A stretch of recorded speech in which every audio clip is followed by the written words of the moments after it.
I've been having some hot start issues. This has shown up when I do, when you finish the car, you start with short runs, you get longer and longer. I've ended up doing like 30-minute runs. It really heat soaks the engine, and then I have a hot start problem. The starter will just barely turn over. So to remedy that, the yellow and black thing is a high torque starter. To begin with, let's crank the engine over. I'm going to take out the ignition coil here so it won't start, so we can listen to how quickly it turns over the engine on the old starter.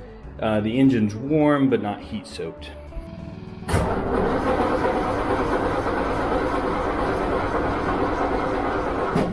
So you can hear it doesn't do a bad job when it's cold. So let's change the starter out. It's a really simple procedure, and then we'll see how it does after that. Here they are side by side. You can see the considerable size difference. There's also considerable weight difference as well. So you end up with like twice the power, half the size.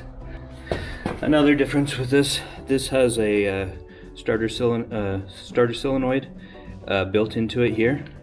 This is where the main goes in. This is what controls the starter solenoid.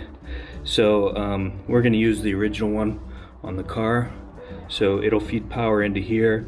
This wire will actually control the power going to the starter solenoid here. And so we'll be using two in a sense.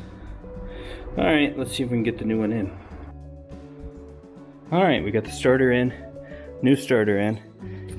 Power's back on. Let's see the difference. My God, that's so much stronger. That will certainly help.